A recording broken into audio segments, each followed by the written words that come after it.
Good morning students. आज हम पढ़ेंगे राजस्थान में उद्योग के बारे में कि राजस्थान में कौन कौन से उद्योग पाए जाते हैं, वो उनके यहाँ पे स्थानीयकरण के कारक क्या है, किस प्रकार से राज्य का औद्योगिक विकास हुआ या औद्योगिक दृष्टि से राज्य की स्थिति कैसी है, ये हम आज देखेंगे।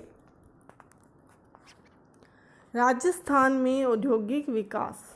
उद्योग किसी भी क्षेत्र या देश प्रदेश की संपन्नता का द्योतक है। ये हम सभी जानते हैं कि वर्तमान समय में किसी भी देश की आर्थिक प्रगति का जो अनुमान है वो हम उद्योगों की संख्या से, उद्योगों की जो विकास है, औद्योगिक विकास से लगाया जाता है। तो वो संपन्नता का द्योतक है कि कोई भी देश जहाँ उद्योग अधिक मात्रा में है तो वो संपन्न है आर्थिक दृष्टि से। यदि उद्योगों विकास नहीं हुआ है तो वो आर्थिक दृष्टि से सशक्त नहीं माना जाता है।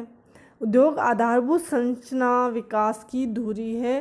तो आधारभूत जो संरचना विकास की धुरी उद्योग को माना जाता है कि उद्योग जहाँ पे होंगे तो निश्चित रूप से वहाँ पे जो आधारभूत संरचना का डेवलपमेंट होगा, वहाँ पे सड़कों का, परिवहन का विकास होगा, बैंकिंग का विकास होगा, उससे रिलेटेड जो अन्य जो रोज़गार है वो भी वहाँ पे विकास उनका भी होगा। तो आधारभूत संरचना का विकास होगा, उनके लिए उद्योग धुरी का काम करते हैं।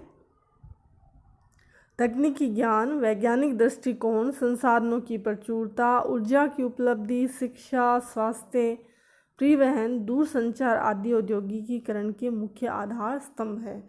तो हमने देखा कि औद्योगिकरण जो है वो किस पर डिपेंड कर रहा है, उसके मुख्य जो है स्तंभ है वो कौन से हैं। तकनीकी ज्ञान।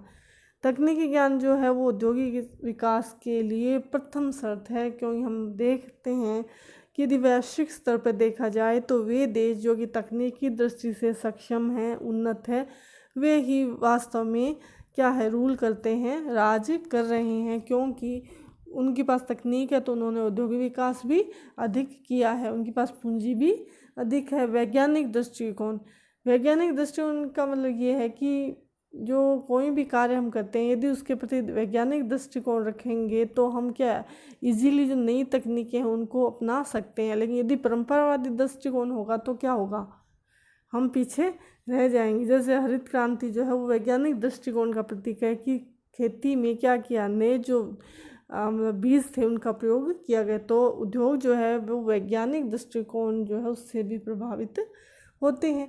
संसाधनों की प्रचुरता। अब उद्योगों के लिए जो कच्चा माल है वो संसाधन होते हैं विभिन्न प्रकार के। जो उद्योग है वो, जैसे कई उद्योग है वो खनिज आधारित उद्योग होते हैं, उनके लिए जो कच्चा माल है वो क्या है, संसाधन जो है वो खनिज है। या फिर कई जो कृषि आधारित उद्योग है तो उनके लिए कृषि उपज जो होती है वो क्या है, संसाधन। तो जितने अधिक संसाधन होंगे उतना ही औद्योगिक विकास संभव हो सकता है। औद्योगिक विकास, उद्योग लगाने के लिए कोई कच्चा माल चाहिए, शक्ति की साधन भी चाहिए। यदि वो एक क्षेत्र में है तो वहाँ निश्चित रूप से क्या है, उद्योगों विकास होगा। और यदि दूसरे क्षेत्र से उसे लेके आते हैं तो उसकी लागत क्या रहेगी, ज़्यादा रहेगी, परिवहन का कॉस्ट अधिक रहेगा।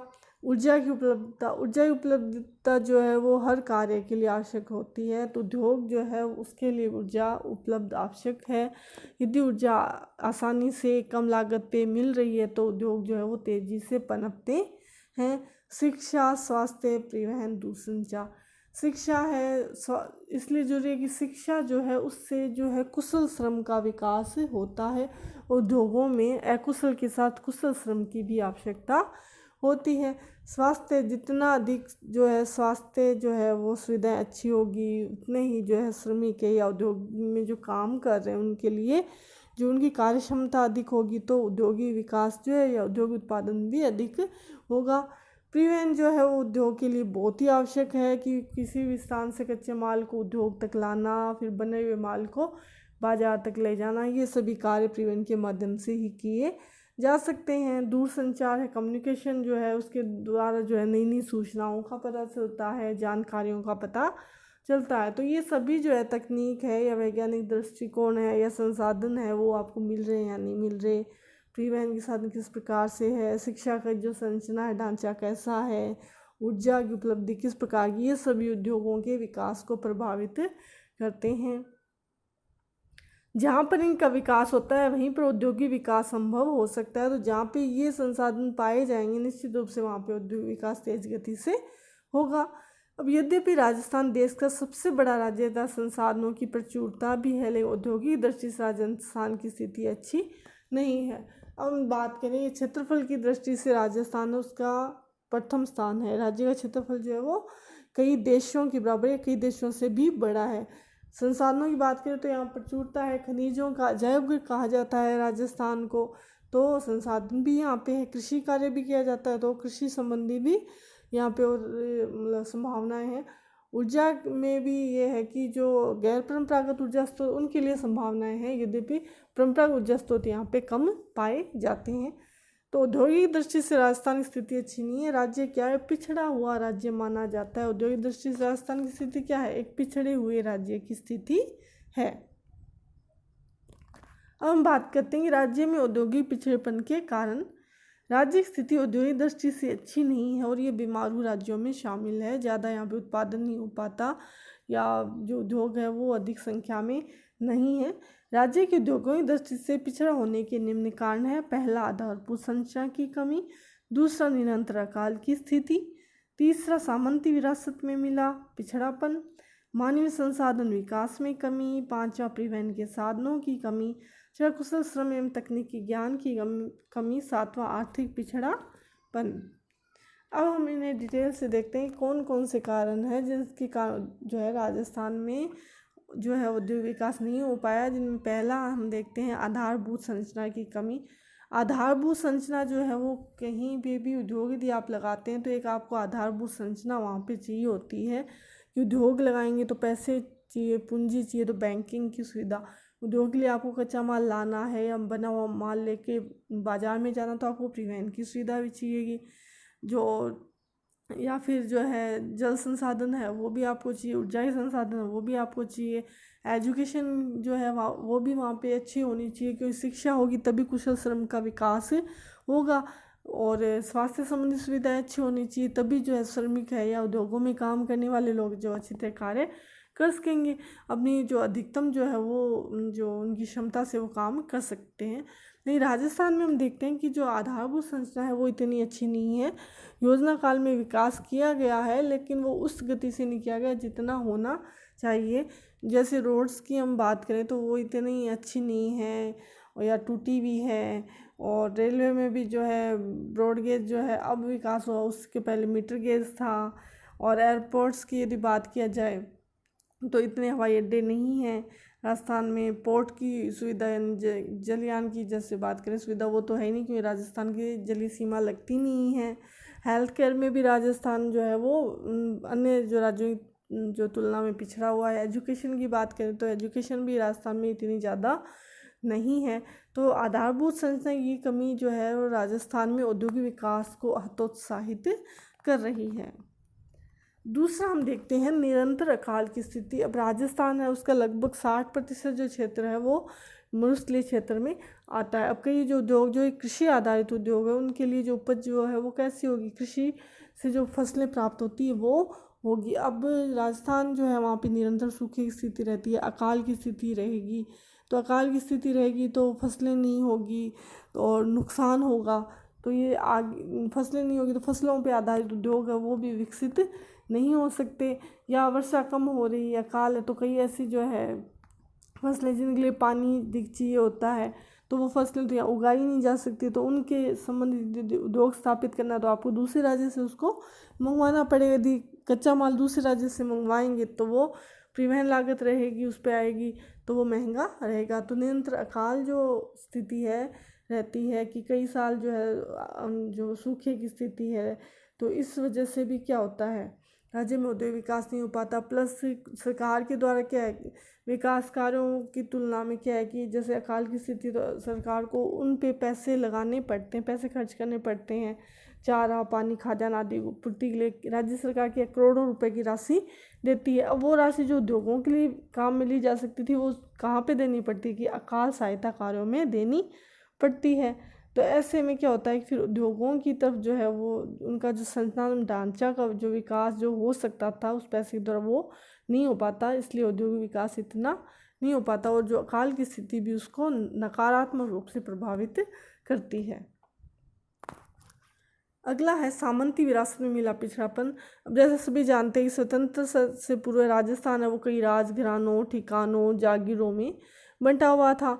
लगभग यहाँ 23 रजवाड़े थे, 3 रियासतें थी, और फिर 1956 में हमने बताया कि इसका एकीकरण हुआ और राजस्थान जो वर्तमान स्वरूप इसका बना है। तो उस समय जो मतलब कि 56 से पहले जब रियासतें थी तो उनमें आपसी सामंजस्य नहीं था। तो ऐसे में जो है वहाँ पे जो राज्य थे या राजा थे उन्होंने कभी भी उद्योगों के बारे में सोचा ही नहीं। तो उद्योग स्थापित नहीं किए गए बड़े, या न ही उस समय पूंजी का भी अभाव था और तकनीकी ज्ञान भी नहीं थी।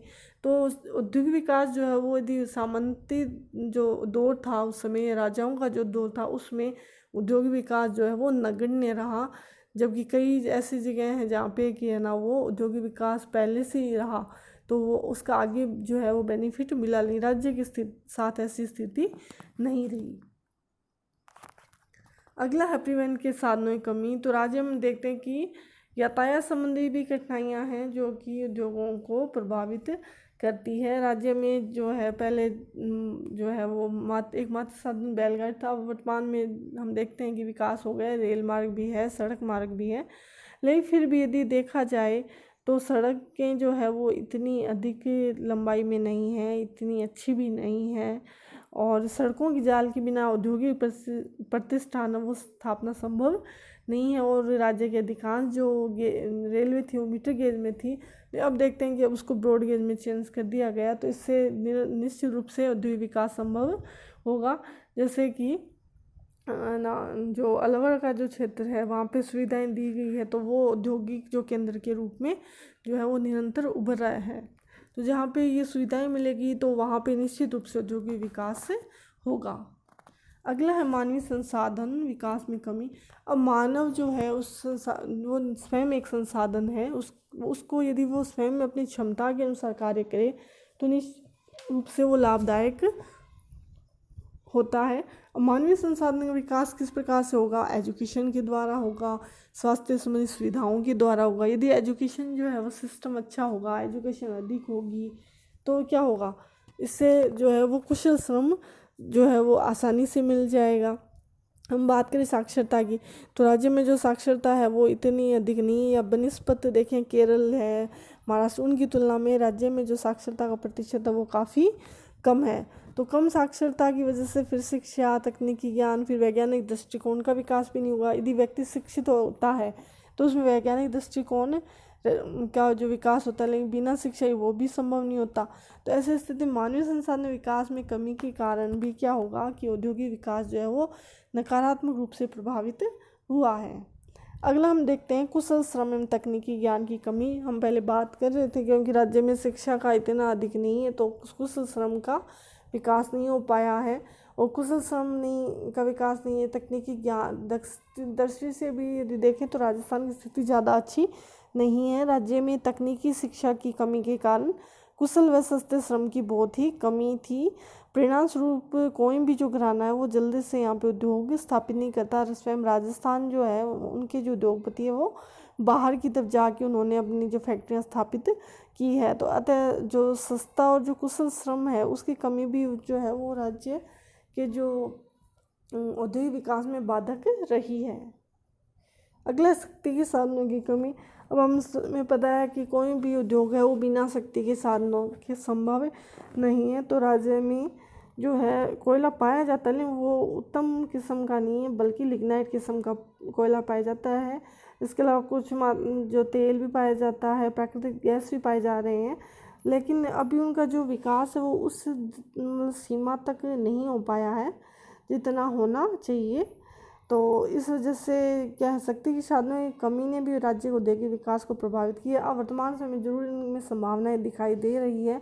राज्य में गैर परंपरागत जो है संसाधन उनके लिए काफ़ी क्या है संभावनाएं हैं। यदि उनका विकास किया जाए तो निश्चित रूप से औद्योगिक विकास के लिए कारगर साबित होंगे। जल विद्युत शक्ति की बात करें तो क्योंकि जल का ही अभाव है, यहाँ पे इतनी नदियाँ नहीं हैं, तो इस वजह से क्या जल विद्युत शक्ति का भी राजस्थान में क्या अभाव है। तो बिना शक्ति के साधनों की औद्योगिक उन्नति क्या होती है, बाधित होती है। अगली है पूंजी की कमी। अब कोई भी यदि उद्योग लगाना है तो आपको उसके लिए एक पूरा ढांचा खड़ा करना होता है, जिसके लिए पूंजी की आवश्यकता होगी निश्चित रूप से। अब राजस्थान के जो लोग हैं काफ़ी बड़े बड़े जो है औद्योगिक घराने हैं, लेकिन उन्होंने राजस्थान की तुलना में जैसे बाहर जाकर कलकत्ता, मुंबई, हैदराबाद वहाँ जाकर या यहाँ तक कि विदेशों में भी जो है वो औद्योगिक प्रतिष्ठान स्थापित किए। लेकिन राज्य में शक्ति साधनों की कमी, सड़क, विद्युत, दूरसंचार आदि कई सुविधाओं की कमी है, या औद्योगिक विकास के लिए आवश्यक अन्य सामग्री या सुविधाओं की कमी का उन्होंने यहाँ पर उद्योग नहीं लगाए, वो उद्योग लगाने के लिए हतोत्साहित रहे। तो राज्य में पूंजी की फिर कमी रही, क्योंकि उन्होंने यहाँ पे निवेश नहीं किया, राज्य के लोगों ने ही बाहर जाके निवेश किया। तो निवेश की कमी के कारण औद्योगिक वातावरण नहीं बन सका। तो औद्योगिक वातावरण नहीं बनने के कारण भी राज्य औद्योगिक दृष्टि से क्या हो गया, पिछड़ा हो गया है। अब वर्तमान में जरूर रिको है, औद्योगिक खनिज विकास निगम है, खादी ग्रामोद्योग है, राजस्थान वित्त निगम है, राजस्थान लघु उद्योग जो निगम है, उनके कारण पूंजी निवेश, सुलभता के आदि जो कार्य जो है वो किए जा रहे हैं, जिसके कारण राज्य में औद्योगिक जो वातावरण बन रहा है। और इसका उदाहरण हम देखते हैं कि भिवाड़ी है, और जो भीलवाड़ा है, सीतापुर, जयपुर है, कोटा, अजमेर, इन स्थानों पे जो है उद्योग विकसित होने लगे हैं। धीरे धीरे औद्योगिक विकास की तरफ जो है वो जा रहा है, लेकिन जितना होना चाहिए उतना अभी तक हो नहीं पाया है। तो ये आज हमने देखे कि राज्य की औद्योगिक दृष्टि से किस प्रकार की स्थिति है, राज्य पिछड़ा हुआ है। तो उन राज्य के पिछड़े हुए होने की वजह क्या है, कि किस वजह से राज्य की औद्योगिक दृष्टि से यदि भारत में स्थान देखा जाए तो वो काफ़ी निम्न स्तर पे है। तो वो किन कारणों की वजह से। आगे हम देखेंगे राज्य के प्रमुख उद्योगों के बारे में, कि राज्य में कौन कौन से उद्योग पाए जाते हैं। धन्यवाद।